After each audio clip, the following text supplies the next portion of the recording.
इस कार्यक्रम के पुण्यार्जक हैं जयंती परिवार, अलवर, राजस्थान।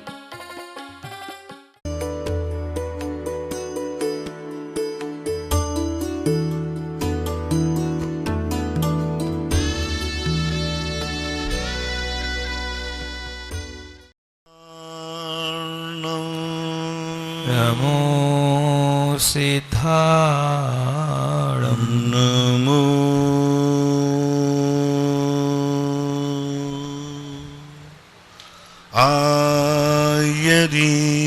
आयर्याणं नमो आयर्याणं नमो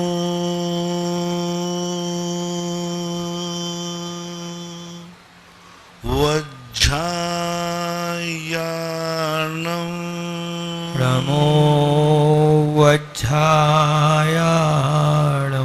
नमो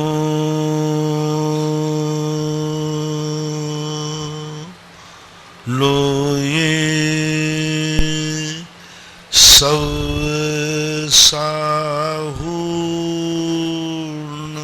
नमो लोये सौसाहूणं।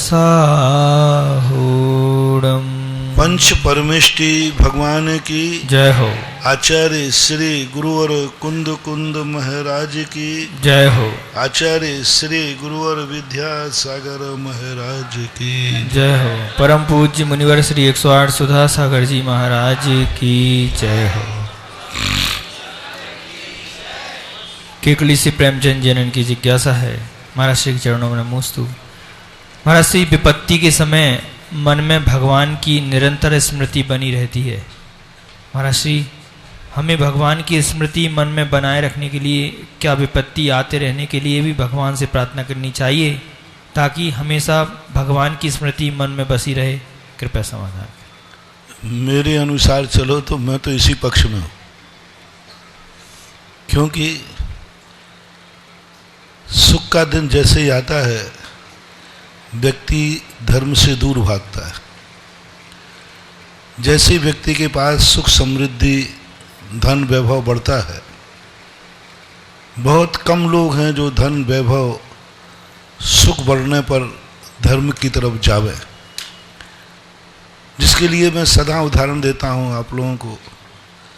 आपके पास पैसा भी है, सुख भी है, और उस दिन आपका बहुत अच्छा दिन है, कुछ भी गड़बड़ नहीं। वो दिन आप मंदिर में बिताना पसंद करेंगे कि गार्डन में? ज्यादातर बहुत अच्छा दिन है, पैसा भी आपके पास है और सारा परिवार खुश मिजाज में, बहुत बढ़िया है, कोई व्यापार करें, कोई टेंशन नहीं। वो दिन आप मंदिर में जाना पसंद करेंगे या गार्डन में? बोलो। गार्डन। वो दिन तुम किसी साधु संत के सन्निध में बिताना प्रयास करेंगे या किसी होटल में? होटल। कोई अच्छे दिन के दिन, कोई बहुत अच्छा दिन हो, उस दिन व्यक्ति शुद्ध भोजन करने का भाव नहीं करेगा, होटल में करने का भाव करेगा। आज मेरा बहुत अच्छा दिन है, आज मेरा जन्मदिन है, आज शादी की सालगिरह है, आज पिताजी की पुण्यतिथि है, बहुत सुख का दिन है, अच्छा दिन है। उस दिन आपको शुद्ध भोजन करने का भाव आएगा कि होटल में भोजन करने का? होटल में, बस। और ये परिस्थिति 1% नहीं, 90% लोगों की है। 90% लोग पुण्य का उदय में पाप की तरफ दौड़ते हैं, पुण्य के उदय में ऐशो आराम की तरफ दौड़ते हैं, पुण्य के उदय में अय्यासी का भाव आता है, और दुख के दिनों में व्यक्ति को मंदिर याद आता है, दुख के दिनों में महाराज याद आते हैं, दुख के दिनों में व्यक्ति को पाप का भाव नहीं आता। जब बुरे दिन आते हैं ना, या कोई परेशानी होती तो उसके पाप के भाव होते ही नहीं। आंख से भी बुरी वस्तु नहीं देखता क्योंकि मेरे पाप का उदय है, बुरी बातें सुनता ही नहीं, बुरे लोगों की संगति में ही नहीं जाता। तो मेरा सिद्धांत तो यही है, हम हमेशा कहा करते हैं या तो पुण्य के उदय में मंदिर आ जाओ अच्छे दिनों में, नहीं तो बुरे दिनों में तो आना ही पड़ेगा। बुरे दिनों में तो आना पड़े और आ जाना बहुत अंतर है। अच्छे दिनों में आओगे तो मैं मंदिर आया हूं गर्व से कहोगे, और बुरे दिनों में आया है तो भगवान कहेंगे तू आया नहीं है, तुझे आना पड़ा है। इसलिए यदि जो व्यक्ति इतनी हिम्मत रखे कि मेरे जितने अच्छे दिन आएंगे, जितनी हमारे यहां धन दौलत समृद्धि बढ़ेगी, उतना ही हम धर्म करेंगे, जितना धन बढ़ेगा उतना हम दान करेंगे, जितना धन बढ़ेगा उतना हम बहुत अच्छे कार्य करेंगे। जिस दिन मेरा अच्छा दिन होगा, खुशी का दिन होगा, उस दिन हम ज़्यादा पूजा करेंगे, ज़्यादा धर्म करेंगे, मंदिर जाएंगे। तो फिर मेरा आशीर्वाद है, प्रकृति का भी आशीर्वाद है कि तेरे दिन बहुत अच्छे से अच्छे आवे, क्योंकि जितना अच्छा आएगा उतना ही तू धर्म करेगा। प्रकृति से जो दुख आते हैं इसलिए नहीं, तुम्हें दुखी करने के लिए नहीं आते, तुम्हें धर्मात्मा बनाने के लिए आते हैं। दुख के दिन दुख देने के लिए नहीं आते हैं, तुम्हें धर्मात्मा बनाने के लिए आते हैं। जब कोई व्यक्ति अच्छी तरह से नहीं मानता है तो उसे डंडे से ताड़ित किया जाता है।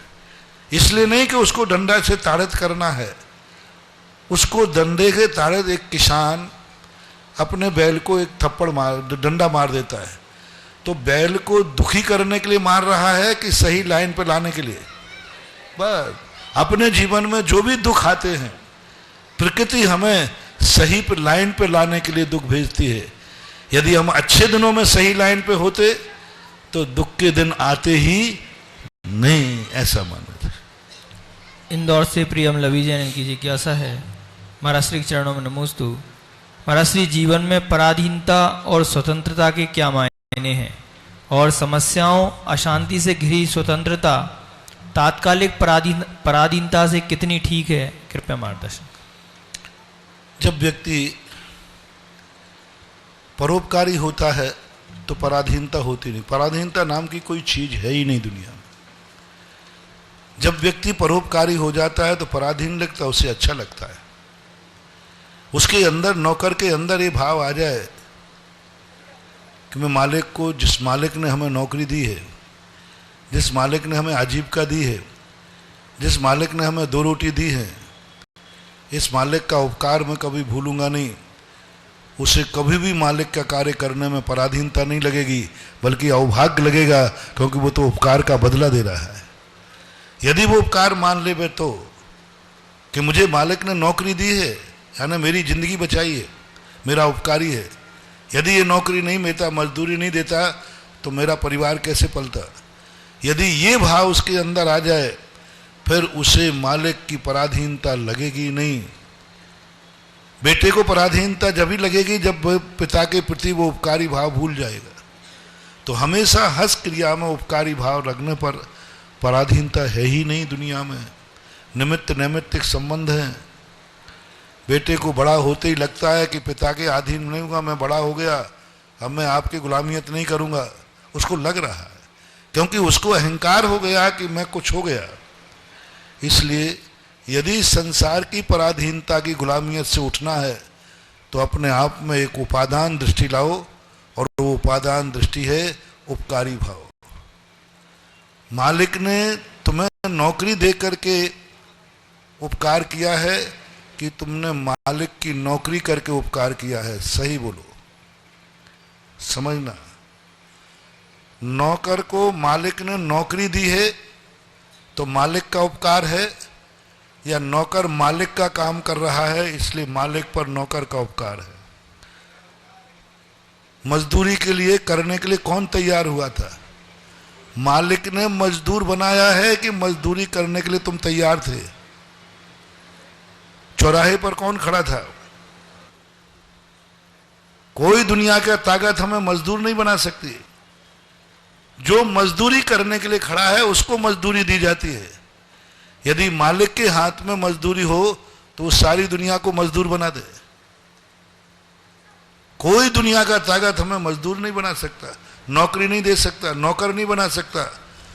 मालिक पहले नौकर चाहता है या नौकर मालिक से नौकरी चाहता है?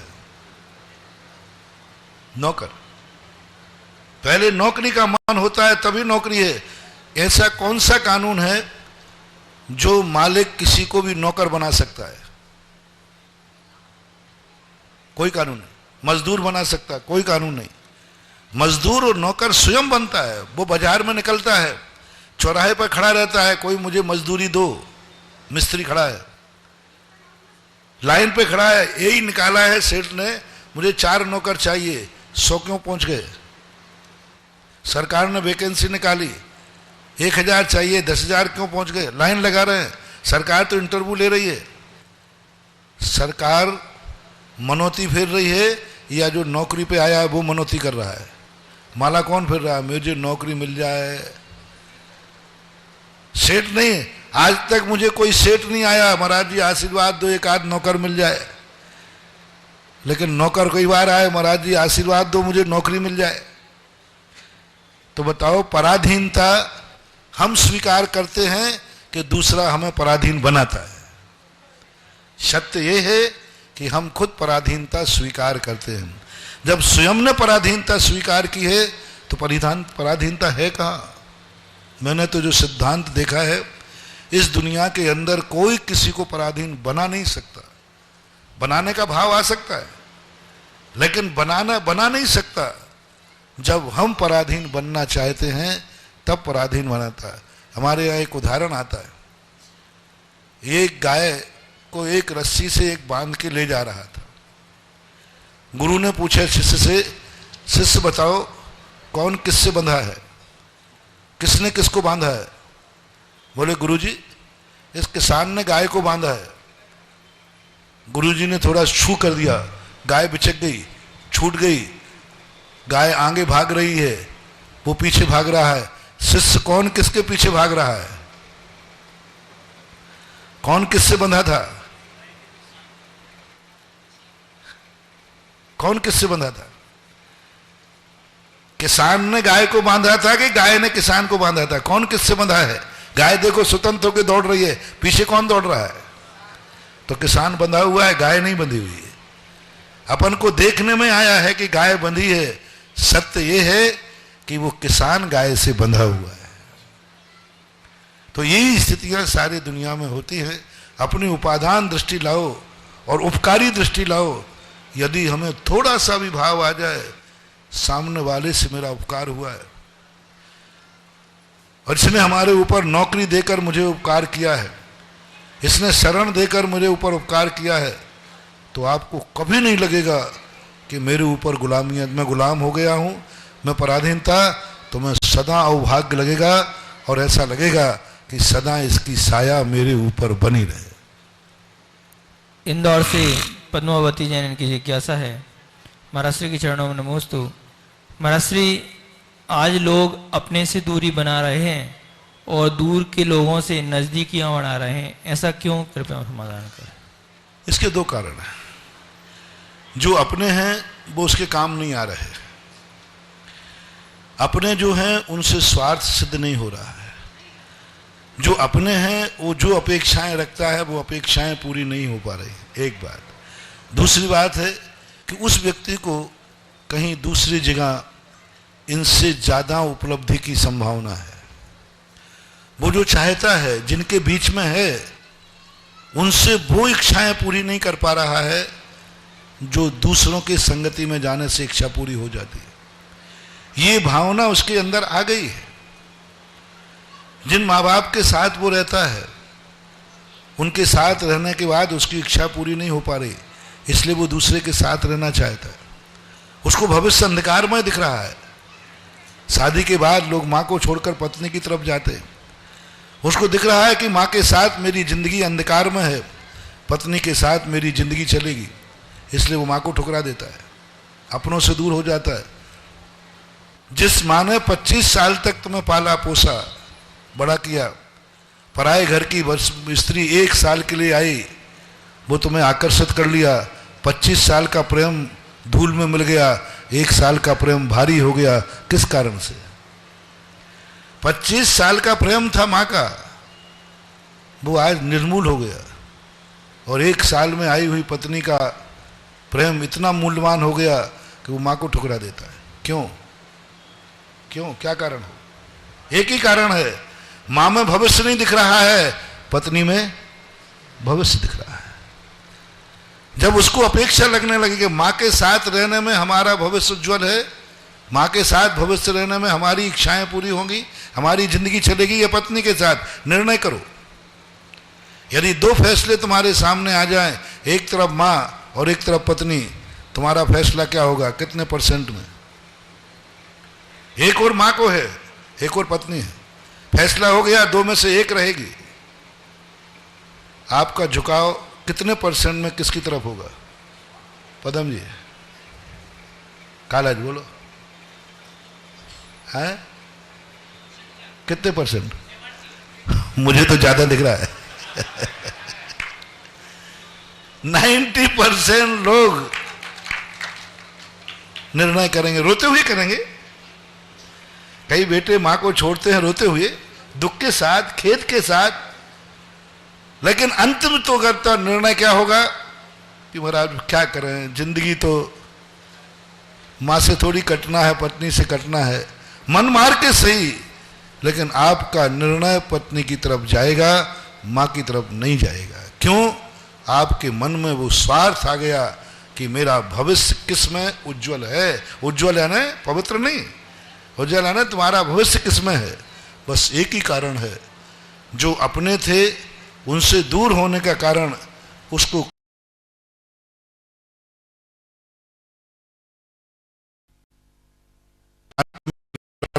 पास ही आना पड़ेगा। अंत में वही उसका साथ देगा जो अपना है।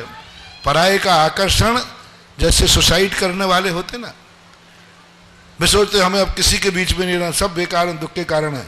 वे भूल रहे हैं कि मरने के बाद इससे ज्यादा दुख होगा। मरने के बाद व्यक्ति पछताता है नरकों में जाके, मैंने सुसाइड कर कर गलती की, वहां तो थोड़ी सा कष्ट था, यहां तो कष्टों का भंडार है। प्रेंडा रोड छत्तीसगढ़ से बेचैन जैन पत्रकार, इनकी जिज्ञासा है। महाराज श्री के चरणों में नमोस्तु। महाराज श्री आचार्य श्री पद्मनंदी रचित पंचविंशतिका के ऋषभ स्त्रोत खंड की 20वीं गाथा के अनुसार 13वें गुणस्थान में दर्शनावर्णीय, ज्ञानावर्णीय, मोहिनी और अंतराय, ये 4 घातीय कर्मों के नाश होते ही वेदनीय, नाम, आयु और गोत्र, ये 4 अघातीय कर्म बलहीन हो जाते हैं तथा आत्मा में मृत प्राय पड़े रहते हैं और केवल ज्ञान की प्राप्ति हो जाती है। महाराज जी, मेरी जिज्ञासा है कि ये 4 अघातीय कर्मों मृत प्राय आत्मा में रहते हैं, तो क्या इनका समूल नाश नहीं होता? कृपया विस्तार से समझाने की कृपा करें। नहीं, क्योंकि हमेशा ध्यान करना, 4 अघातीय कर्म, इनको अघातीय शब्द इसलिए कहते हैं कि ये घातीय कर्मों के साथ बलवान होते हैं, और जब घातीय कर्म नाश हो जाते हैं तो अघातीय कर्म मृत नहीं होते, मृतवत, जली हुई रस्सी के समान। पूज्यवर शिव कोटि महाराज ने जली हुई रस्सी का उदाहरण दिया। तो वो जली हुई रस्सी के समान, रस्सी तो है लेकिन अब उससे कसाव नहीं हो सकता, बंध नहीं सकता। तो ये अघातीय कर्म जो हैं, वेदनी आदि, उदय में रहते हैं, लेकिन उदय में अपने सुख दुख का वेदन नहीं करा पाते। इसलिए अघातीय कर्मों के साथ में उनका नाम ही अघातीय, जो घात न कर सकें वो अघातीय, और घातिया का अर्थ है जो घात कर सकें। अपने नाम के अनुसार ही उनकी परिणति बनती है। 12वें गुणस्थान में घातिया कर्म चले जाते हैं। जैसे एक और उदाहरण देते हैं, एक कुल्हाड़ी है, लकड़ी कुल्हाड़ी से ही कटती है। यदि कुल्हाड़ी में बेंट ना हो तो कितना काटेगी? बड़े पेड़ को नहीं काटे। और 2 हाथ का यदि बेंट लग जाए तो वह कुल्हाड़ी पूरे जंगल को काट देगी। और बेंट निकाल दिया जाए, लकड़ी कुल्हाड़ी से ही कटेगी, लेकिन उस कुल्हाड़ी की जो ताकत है वो लकड़ी का बेंट है। बेंट लग जाने से कुल्हाड़ी की ताकत बढ़ जाती है, और बेंट निकल जाने से कुल्हाड़ी की ताकत घट जाती है। इसी प्रकार घातिया और अघातिया कर्मों का जानना चाहिए। बोले परम पूज्य मुनि पुंग 108 श्री सुधा सागर जी महाराज की जय। परम पूज्य मुनि श्री निष्कंप सागर जी महाराज की जय। समस्त मुनि संघ की जय। ऑनलाइन जिज्ञासा के पश्चात उपस्थित श्रावक श्रावकाओं में जिज्ञासाओं के लिए प्रथम जिज्ञासा के बुला रहा हूं श्रीमान महेंद्र जी जैन कासलीवाल चेन्नई से, और तैयार रहेंगी श्रीमती कल्पना जी सौगानी बापू नगर भीलवाड़ा। हे मेरे गुरुवर हे मेरे भगवान, हे मेरे इष्ट देव, नमोस्तु नमोस्तु नमोस्तु। मैं आपका एकलव्य महेंद्र कासदेवाल चेन्नई, मैं आपको नमन करता हूँ। गुरुवर नमोस्तु नमोस्तु नमोस्तु। गुरुवर, अहिंसा और अनुकंपा में क्या फर्क है? अहिंसा और अनुकंपा दोनों में बहुत अंतर है। अहिंसा में व्यक्ति को दूसरे की पीड़ा देने का भाव नहीं आना। अहिंसा का एक ही अर्थ है, प्रमत्त योगात प्राण विप्रोपणम हिंसा। ऐसा पूज्यवर उमा स्वामी महाराज ने कहा, मैं अपने द्वारा दूसरे को बाधा नहीं पहुंचाऊंगा, ये हुई अहिंसा। और अनुकंपा का अर्थ है कि मैं दूसरे को सुख दूंगा, उसका सहयोग करना, सुख देना, उसके प्रति अनुग्रह करना। हमारे यहाँ था व्रत अनुकंपा दान सराग संयमादि, यानी जब व्यक्ति दान देता है तो अनुकंपा से देता है, हिंसा भाव से नहीं। अनुकंपा, अनुकंपा में सामने वाले के दुख दूर करने का भाव आता है, सामने वाले को सुखी बनाने का भाव आता है। और अहिंसा में मैं किसी को बाधा नहीं पहुंचाऊंगा, अब वो सुखी रहे तो रहे, दुखी रहे तो रहे। मैं चींटी को मारूंगा नहीं, लेकिन चींटी को दाना नहीं खिलाऊंगा। चींटी जा रही जी तो मैं पैर से कुचलूंगा नहीं, ये अहिंसा है। और वो भूखी है, मैं दाना खिलाने का भाव करना, ये अनुकंपा है। इसलिए जब सहयोग दिया जाता है तो अनुकंपा भाव से दिया जाता है, और जब दूसरे को मेरे द्वारा कष्ट ना हो ऐसा भाव जो है वो अहिंसा कहलाती है। अंतर अनुकंपा और दया में भी, अनुकंपा और दया में भी अंतर है। दया एक अहिंसा का अनुगामी है। दया भाव में अहिंसा का अनुगमन किया जाता है, उनके प्रति एक खेद व्यक्त, थोड़ा सा अहिंसा से आगे बढ़ के है। अहिंसा में मैं बाधा नहीं पहुंचाऊंगा, दया में उसका एक भाव आ रहा है, मुझे इसके दुख देखे नहीं जा रहे, मुझे इसके दुख से दुखी हूं, मैं इसके परेशानी से परेशानी हूं। सपोज कीजिए हम लोग जब चिंतन करते हैं तो ये स्थावर जीवों को देख करके मारने का भाव तो नहीं आना, अहिंसा हो गया। अब दया भाव उससे ऊपर है, हे भगवान इस सबका कल्याण हो, ये सब सुखी कैसे रहे, ये सब सुखी होना चाहिए, संसार में कोई दुखी नहीं रहे, ये दया भाव है। और अनुकंपा भाव में मैं इनको सुखी कैसे करूं, मैं कैसे सुखी करूं, अनुकंपा है। ये कैसे सुखी हूं, दया है। इनको मैं दुख नहीं दूंगा, ये अहिंसा है। ये तीनों अर्थ समझ लेना चाहिए। नमस्ते नमस्ते। श्रीमती कल्पना जी जैन सौगानी बापू नगर, और तैयारेंगे श्रीमान पंडित जी पदम जी काला साहब भीलवाड़ा।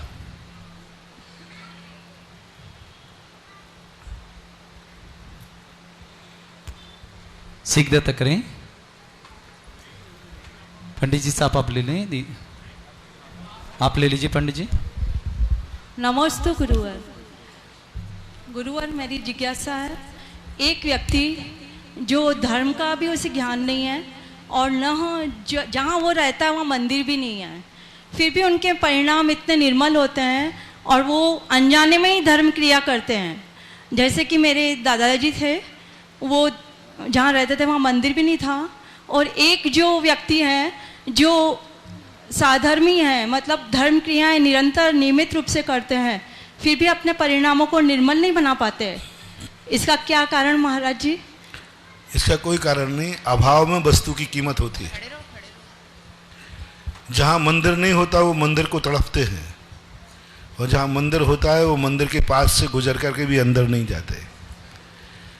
किसी भी वस्तु में अभाव का कीमत होता है। जब वस्तु उपलब्ध हो जाती है तो उसकी कीमत कम हो जाती है, और जब अनुपलब्ध रहता है अभाव की बहुत ज़्यादा कीमत होती है। इसलिए वो इसलिए ज़्यादा निर्मल होते हैं। आप देखना जहाँ मंदिर नहीं होते वे रोते हैं, भाव करते, भगवान मैंने क्या पाप किए कि यहाँ मंदिर ही नहीं, मैंने क्या पाप किए यहाँ गुरु महाराज ही नहीं आते। ऐसे ऐसे गांव हैं जो रोते हैं, ऐसे ऐसे देश है, प्रांत है जहाँ मुनिराजों का गमन ही नहीं होता। वे जब आते हैं तो रोते हैं, महाराज हमने क्या पाप किए कि धन कमाने के लिए ऐसे स्थान पर जाना पड़ा जहाँ पर गुरु महाराजों का आना जाना ही नहीं होता। अब उनकी विशुद्धि ज़्यादा है। और भीलवाड़ा वालों की हाँ? क्यों? वो भी तुम्हारा ब्याही जी है, तुम भी हो, तुम्हारे लिए सद्भाव है। अब महाराज तो अपने यहां आते ही रहते हैं, तुम्हें ज्यादा मिल गया है इसलिए तुम्हारे विशुद्धि घट गई, और उसको मिला नहीं इसके उसकी विशुद्धि बढ़ गई। वो दिन थे जब एक एक मुनिराज को देखने के लिए राजा महाराजा सेना भेजते थे, जाओ कहीं जंगल में मुनिराज मिल जाए, एक बार देखने को मिल जाए, दो शब्द सुनने को मिल जाए। पंडित लोग लिख गए वो, बे गुरु कब मिले हैं, ऐसा लिखते हैं, कब मिले, तरसते थे, जिंदगी का सब कुछ लुटा दें, एक बार दर्शन दे दें। एक बार दर्शन को तड़प तड़प करके मर जाते थे, इतनी विशुद्धि भाव। 24 घंटे उनके भजन पढ़ो पंडितों के, कैसे कैसे भजन उन्होंने लिखे। ते गुरु मेरे मन बसो, ते गुरु, ते का अर्थ होता है उनके सामने गुरु नहीं थे, ऐसे थे। और आज जब गुरु है जिनके सामने, तो उतना विशुद्ध भाव नहीं आता। आप लोग देखना, भीलवाड़ा से बाहर दर्शन करने के लिए आप लोग लाइन में लगते हो, अब महाराज यहीं तो बैठे हैं, कल कर लेंगे, विशुद्धि घट जाती है। तो वस्तु की उपयोगिता और ज्ञानी पुरुष का नियम होता है, जैसे जैसे उसको सद्भाव होगा उसकी विशुद्धि और बढ़ेगी, और अज्ञानी व्यक्ति का सद्भाव में विशुद्धि घटती है और अभाव में विशुद्धि बढ़ती है। नमस्ते गुरु। हाँ, श्रीमान पंडित जी पदम काला जी साहब और तैयार रहेंगे। सुशीला जी जैन आवा, उसके भी छोटी सी घोषणाएं। आपको सभी को जानकारी है, ऑनलाइन के माध्यम से जो टीवी पर देख रहे हैं उन्हें भी जानकारी दें हर्ष हो रहा है कि यहाँ पर 26 मई से श्रीमद जिनेन्द्र जिनबिंब पंचकाणक महामहोत्सव विश्व शांति महायज्ञ परम पूज्य मुनि श्री सुधा सागर जी महाराज के सत्संग में हो रहा है, जिसकी 28 तारीख को जन्म कल्याणक है। आप सभी जो भी जन्म कल्याणक में देवादिदेव के जन्म कल्याणक महोत्सव के समय आप अभिषेक करना चाहते हैं पांडुक शिला जी पर, तो उसकी निछावर राशि रखी गई है। जो भी अपने ऑनलाइन के माध्यम से या यहाँ पर जो सुन रहे हैं अपने रिश्तेदारों के माध्यम से ये खबर आगे तक भी भेज सकते हैं। जिन्हें प्रथम कलश करना अमृत सिद्धि कलश, उसकी राशि है 1,11,000 रुपये, सरवार सिद्धि कलश 51,000 रुपये, और आचार्य श्री विद्यासागर जी कलश 21,000 रुपये, परम पूज्य मुनि श्री सुधा सागर जी कलश 11,000 रुपये, और ज्ञानोदय कलश 5,100 रुपये। इनके माध्यम से आप अपने कलश की बुकिंग यहाँ की कमेटी को करा सकते हैं। अभी तक हमने बहुत सारे पंचकाणक देखे, बड़े बड़े अमीरों के पंचकाणक देखे, बड़े बड़े, वहाँ सभी जगह ताम्र कलश या पीतल के कलश रखे जा रहे। वारे आजाद नगर की कॉलोनी, इन्होंने अभिषेक के सारे कलश चांदी के रखे। तो लाधू लाल कहता है, मैंने कि क्या कर रहा है, पाले से के ऊपर का है। मैंने कहा होगा ऊपर का पाले, बोले नहीं महाराज तंच करा लो, ओरिजिनल चांदी के, यानी छोटा कलश भी चांदी का, भी सारे कलश चांदी के, अभी तक कहीं नहीं हुआ। यानी आजाद नगर के ऐसे गरीब हैं। बोले महाराज गरीब बहुत हैं। बोले कितने गरीब, घी शक्कर से गुजर चलाते हैं। कैसे गरीब, बोले घी शक्कर से गुजर चलाते हैं। यानी पूरे कलश जितने थे सारे कलश छोटे से बड़े, अभी तक मैंने बहुत बड़े बड़े पंचकाणक देखे। सब कलशों में वो तांबे के आते ना पॉलिश किए हुए, तो छोटा बड़ा थोड़ा बड़ा कर लेते, बस यही। चांदी के कलश कहीं नहीं देखे अभी तक। जिस बार जन्म कल्याणक में पूरी चांदी चांदी है, तो करने वालों की भी चांदी चांदी है और कराने वालों की भी चांदी चांदी है। तो प्रत्येक जो भी कलश करेंगे उन्हें एक चांदी का कलश भेंट होगा। साथ ही साथ धोती दुपट्टे की भी व्यवस्था महाराज जी कमेटी के द्वारा ही होगी। कलश दिखा दीजिए, लाए नहीं है, कल दिखा दीजिएगा, जिसमें कि ओरिजिनल है ना, ओरिजिनल महाराज श्री 100% के पंडित जी साहब का 100% तो नहीं होते, 98 होते हैं। 100% के कलश बनता ही नहीं है, वो तो 98 बन गए। हे स्वामी नमोस्तु नमोस्तु नमोस्तु। अभी आपने बतलाया कि अधिक बार आ जाते हैं तो दर्शन विशुद्धि भावना में थोड़ा अभाव होता रहता है, लेकिन मैं इसको दूसरे रूप में लेता हूँ महाराज श्री कि आप जितनी बार आएंगे उतनी बार हमारी दर्शन शुद्धि में और बढ़ोतरी होती जाएगी होती जाएगी होती जाएगी, और इसका मैं अच्छा परिणाम भी देखूंगा और सारा संसार देखेगा इस बात को कि भीलवाड़ा से विशेष आशीर्वाद भीलवाड़ा के ऊपर रहता है और हमेशा रहता रहेगा। ये मैं ऐसी मन से भावना भाता हूँ।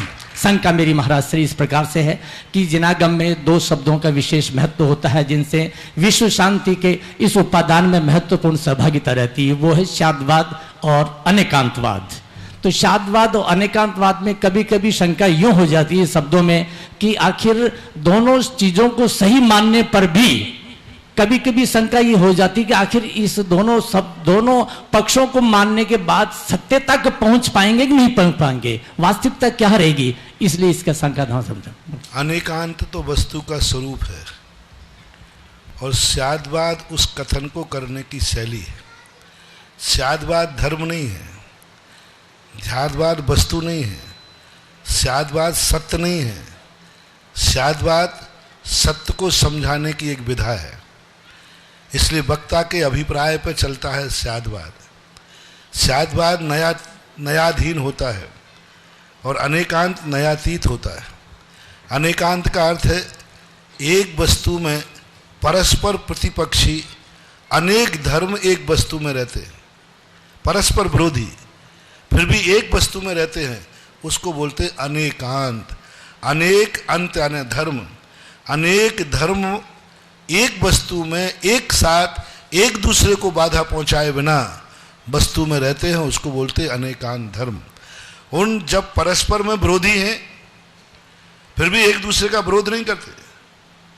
नदी के दो किनारे होते हैं, परस्पर में विरोधी हैं, एक का मुंह गलत है, एक का मुंह दूसरी तरफ, लेकिन दोनों एक दूसरे से मिलते नहीं हैं, दोनों के एक दूसरे प्रतिपक्षी हैं, लेकिन नदी के लिए दोनों तट अनुकूल है और वे दोनों तट मिलकर के नदी को बहाते हैं। इसी प्रकार से जब जितने वस्तु में धर्म हैं वे सब अलग अलग स्वभाव वाले हैं, परस्पर में विरोधी हैं। अब जब परस्पर में विरोधी हैं तो हम दोनों को एक मंच पे कैसे बुलाएं, दोनों को हम एक मंच पे कैसे बुलाएं, दोनों को हम एक साथ कैसे समझाएं, दोनों का हम एक साथ सम्मान कैसे करें, क्योंकि दोनों विरोधी हैं। दोनों कई बार दो विरोधी व्यक्ति आ जाते तो बड़ी समस्या हो जाती है। कई बार चुनाव के समय मुझे आफत हो जाती है, एक साथ बीजेपी और कांग्रेस दोनों आ जाते हैं। अब एक बार ऐसा हुआ कि दोनों एक साथ आ गए, महावीर जयंती का कार्यक्रम था अजमेर में और कांग्रेस और बीजेपी दोनों ही वहीं से विधायक खड़े हुए थे। अब दोनों आए, बोले महाराज जी मुझे आशीर्वाद दो, चुनाव में खड़ा हूँ। दूसरा कहता मैं, दोनों भगत ही थे। अब मैंने कहा किसको दूं, और अब सारी जनता देख रही, आज महाराज फंसे, आज महाराज फंसे हैं। लेकिन जो स्यादवाद को जानता है वो कभी फंसी, तो मैंने कहा आशीर्वाद, दोनों के लिए आशीर्वाद। बोले महाराज एक को दो, तो मैंने कहा एक को देता हूं, लो। दोनों जनों को खड़े किया, हाथ जोड़ो, आशीर्वाद मिल रहा है, और जीतेगा दो कि एक। तो मैंने कहा तथास्तु सत्यमेव जयते।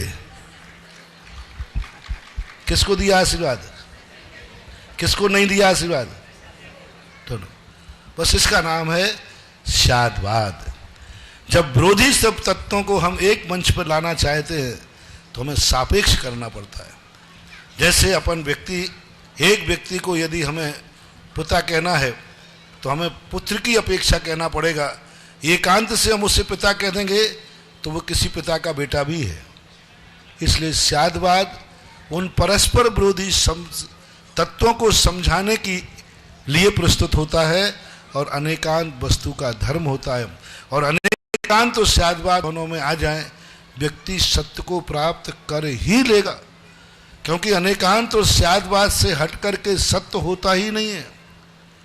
कोई सत्य नहीं होता। पूज्यवर विद्यानंद स्वामी ने श्लोक वार्तिक के अंदर स्पष्ट श्लोक लिया कि जिसने अनेकांत और स्यादवाद को समझ लिया, किसी अन्य सत्य का उसे जानने की जरूरत नहीं, यही सत्य है, इससे हटकर कोई सत्य है ही नहीं, तो फिर क्या करें। अनेकांत और स्यादवाद से हटके कोई सत्य है ही नहीं। प्रमाण नई रधिगमा, प्रमाण और नयों से वस्तु को जानो। प्रमाण सकलाग्राही, नया विकलाग्राही। नए स्यादवाद है, नए वाणी के अपने हैं, नए वक्ता का अभिप्राय है, और प्रमाण वस्तु की समग्रता है। अनेकांत जब वस्तु आती है तो प्रमाण का विषय बन जाती है, और जब श्राद्ध आती है तो नए का आलम्बन लेते हैं। और पूज्यवर उमा स्वामी महाराज ने स्पष्ट कहा, सत को जानना है तो प्रमाण नयई रदिगमः, प्रमाण और नए से जानो।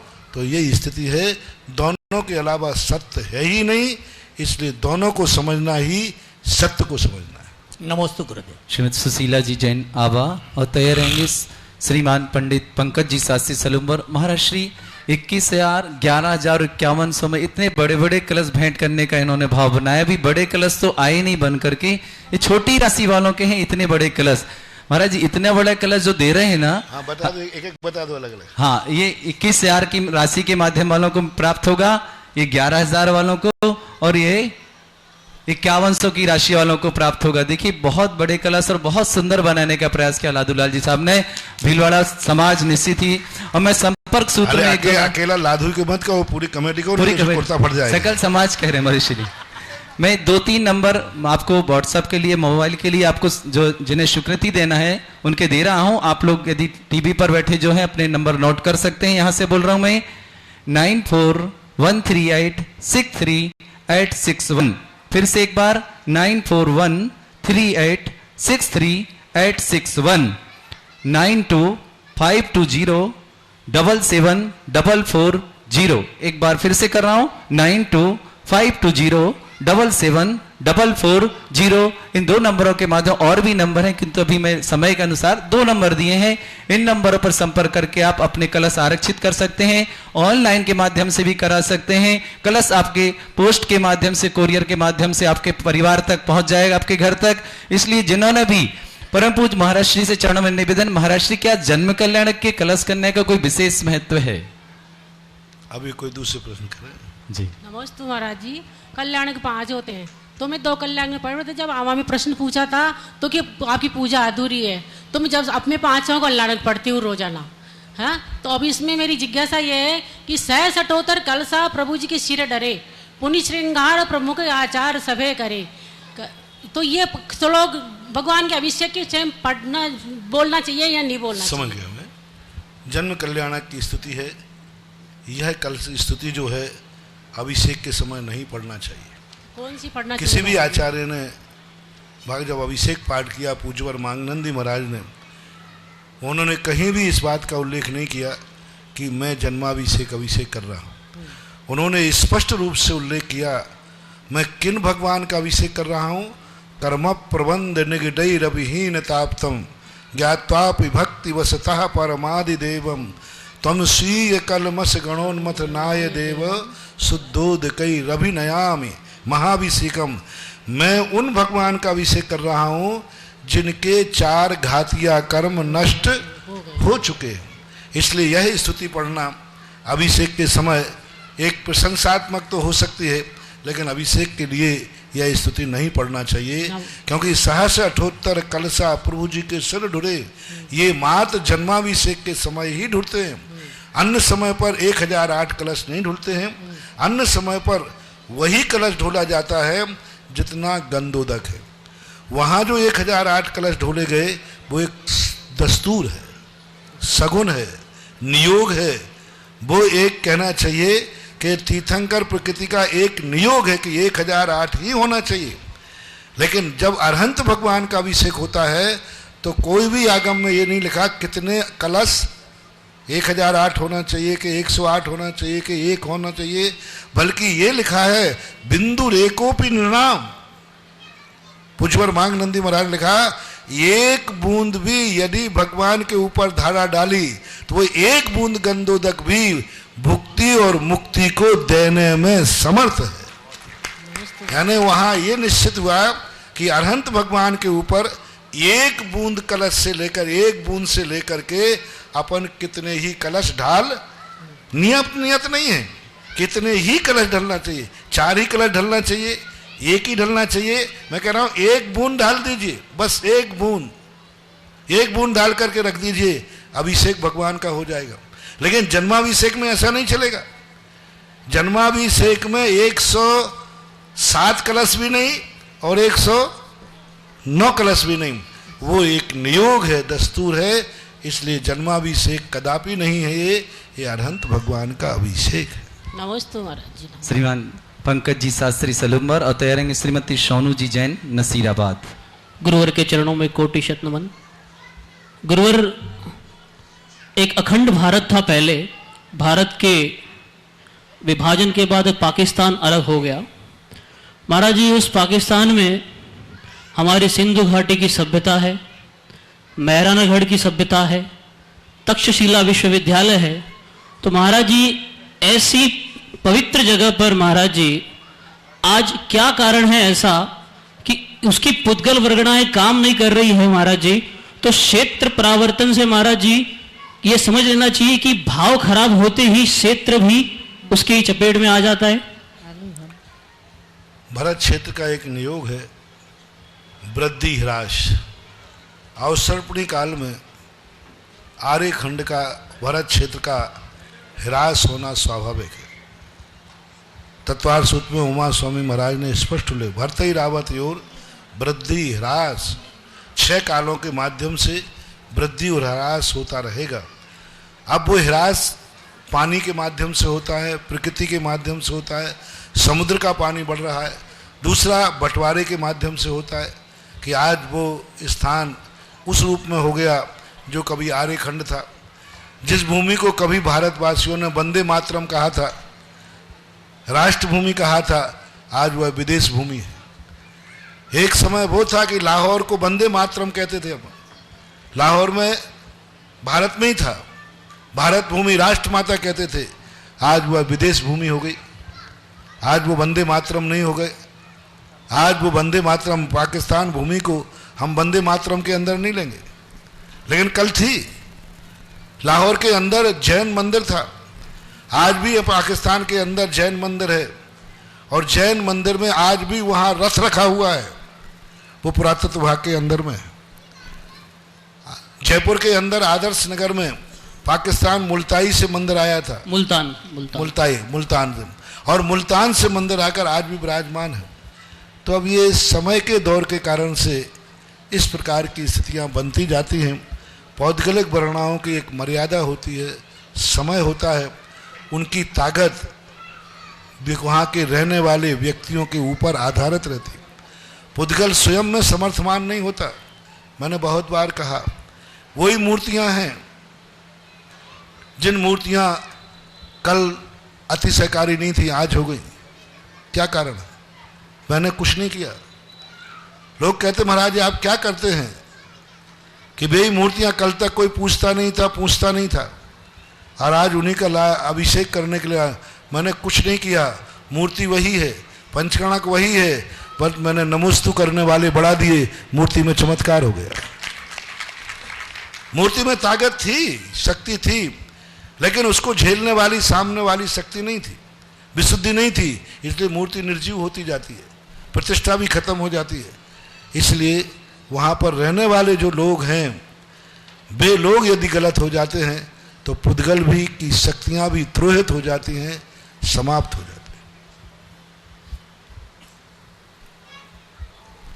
हाँ, श्रीमती सोनू जी नसीराबाद, माइक पहुंचा अभी तक, माइक दे दिया करें आप तुरंत। और श्रीमान सुनील जी झांझरी भीलवाड़ा, माइक वो है आप लीजिए, अपना तुरंत देख दिया करें माइक, जिज्ञासा के बाद आगे। पूज्य गुरुदेव के चरणों में बारंबार नमोस्तु नमोस्तु नमोस्तु।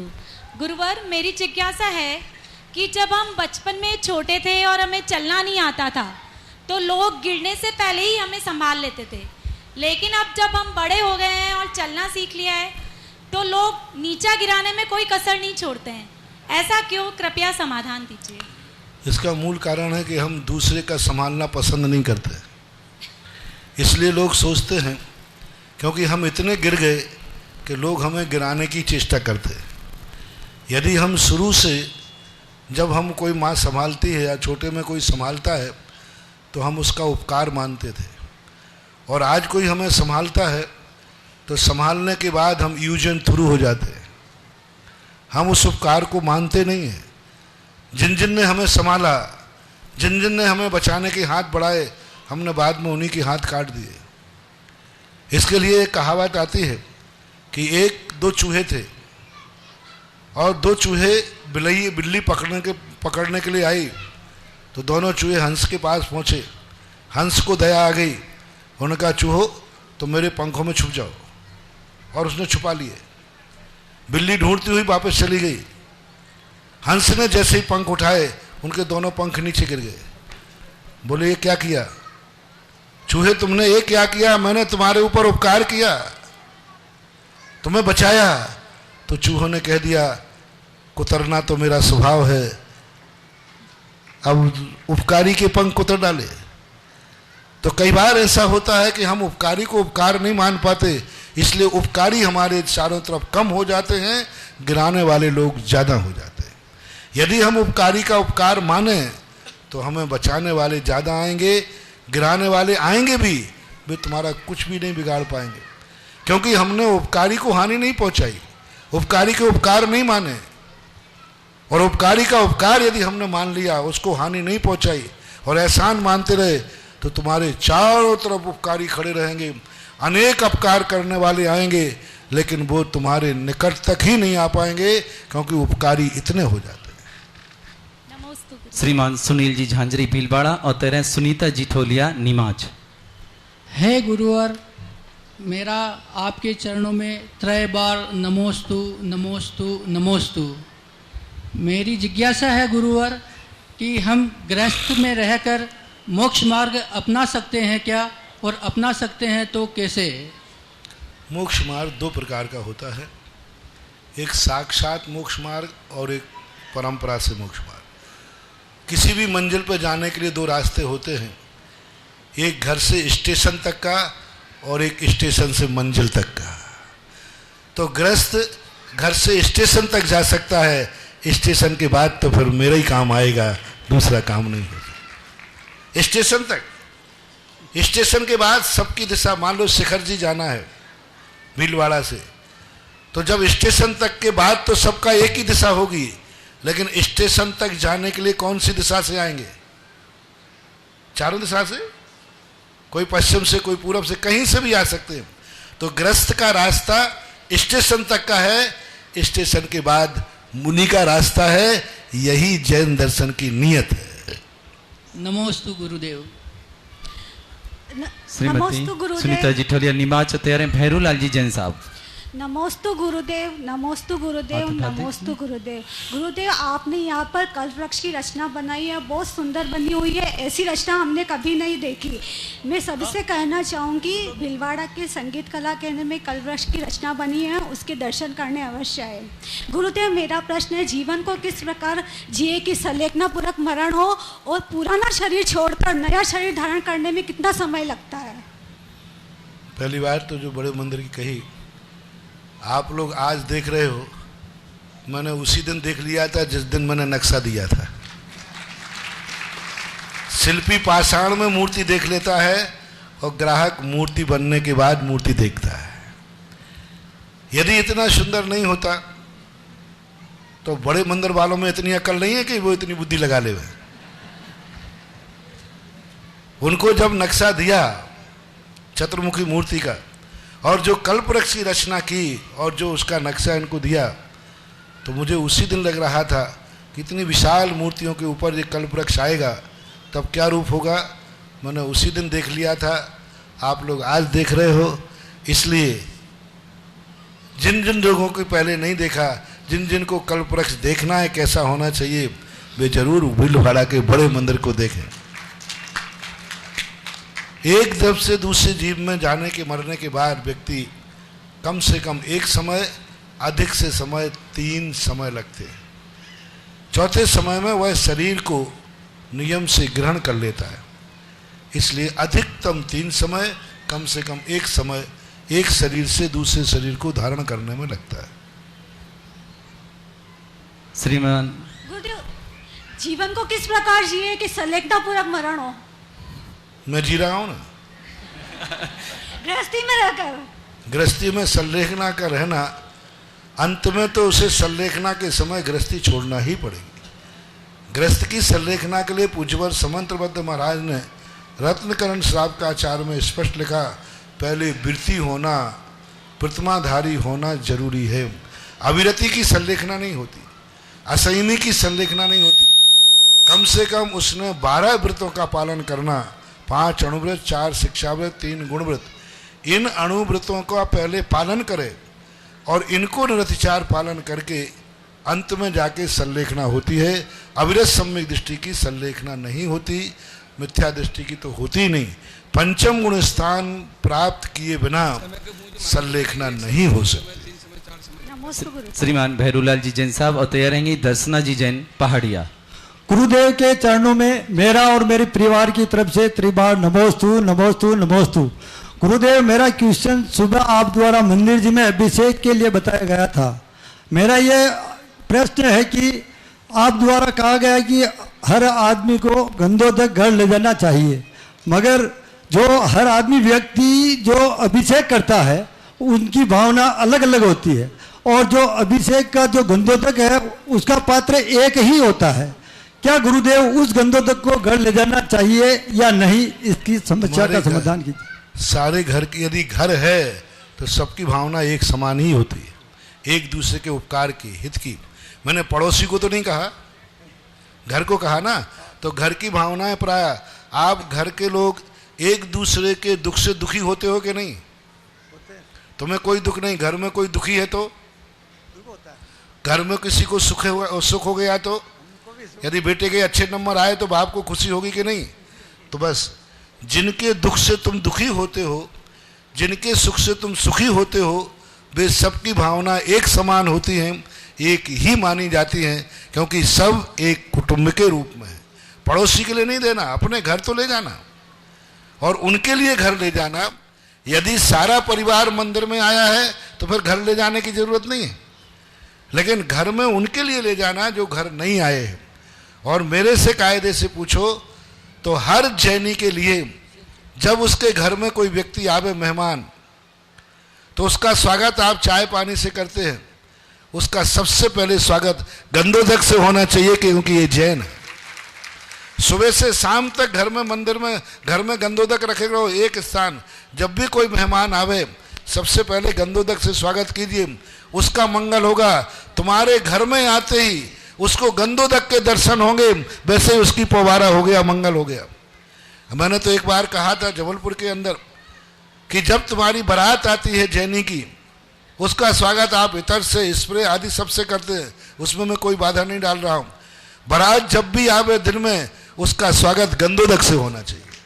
नमोस्तु गुरुदेव। सुबह खांति धारा का गंधोदक का कलश भर लीजिए, शाम तक, रात में नहीं, शाम तक गंधोदक आ जाए। एक व्यक्ति शुद्ध वस्त्रों से, कहूँगी वो तो सब जूते चप्पल पहने हैं, एक सब उस शुद्ध वस्त्रों से पहन करके और कोई भी चीज लेकर के उसके मस्तिष्क में आप गंधोदक दे सकते हैं। गंधोदक लेने के लिए उतनी शुद्धि नहीं चाहिए, गंधोदक अपने हाथ से लेता है तो शुद्धि चाहिए। तो बारात का गंधोदक, बारात का स्वागत, जिस बारात का स्वागत गंधोदक से होगा, वो बारात कभी भी तुम्हारे जीवन को और तुम्हारी बिटिया को कभी भी दुख दे ही नहीं सकती, क्योंकि मंगल स्वरूप से कार्य हुआ है। तो ऐसा होना चाहिए।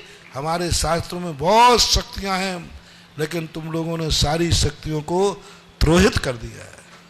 दर्शना जी पहाड़िया तैयार रहेंगे। राजेश जुलाड़, उसके पीछे एक छोटी सी महाराष्ट्री आपके आशीर्वाद से कमेटी से इजाजत से ज्ञानोदय क्षेत्र नारेली में 25 मई दिन शनिवार को देवादिदेव विघ्नहर मुनिनाथ भगवान के 500 दिन पूर्ण होने पर वहां जो विराजमान है गुरुवर के आशीर्वाद से भूगर्भ से प्राप्त प्रतिमाएं, मुनिनाथ भगवान के साथ 51 जिन प्रतिमाएं परम पूज्य महाराज श्री के आशीर्वाद से 1 जनवरी 2018 को ज्ञानोदय में प्रवेश करके महाराज जी के आशीर्वाद के माध्यम से विशेष महामहोत्सव किया गया था।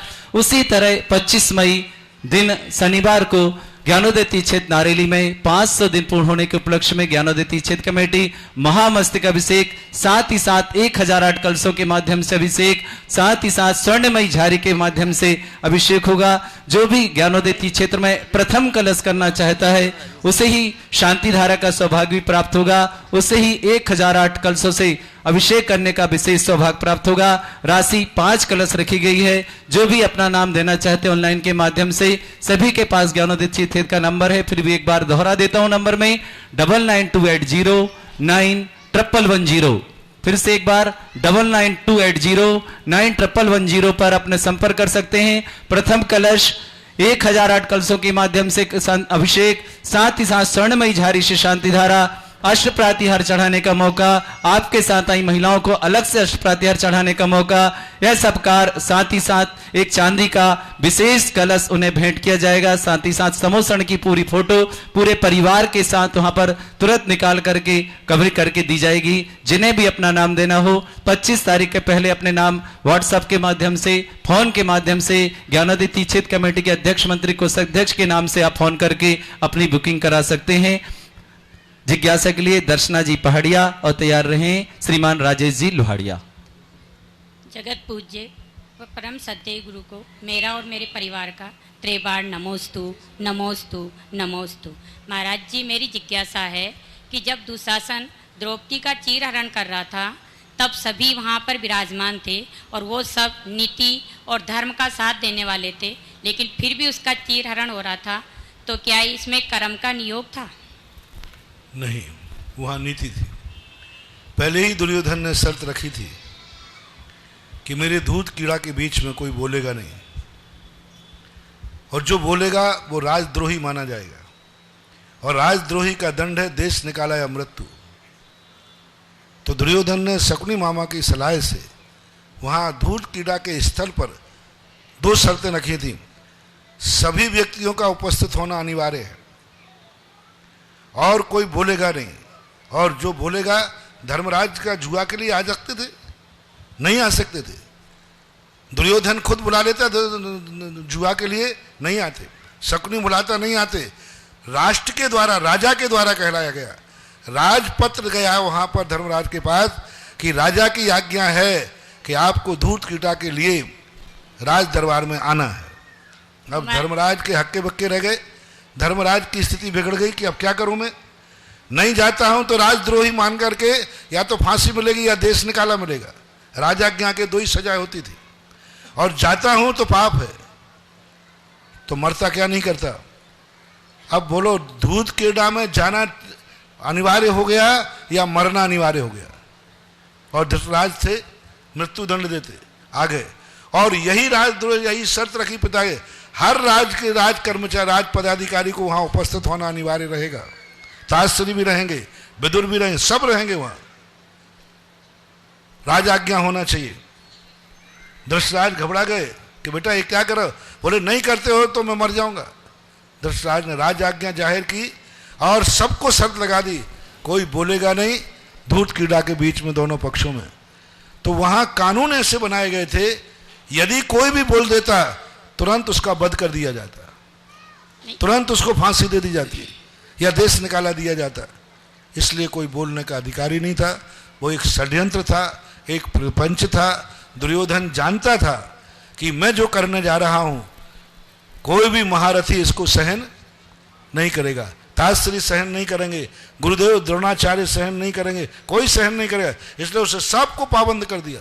वो एक षड्यंत्र था, कोई बोल नहीं सकता था, बोलता तो देश निकाला मृत्यु दंड होता। नहीं तो महाराज, इस कार्यक्रम के पुण्यार्जक थे जयंती परिवार, अलवर, राजस्थान।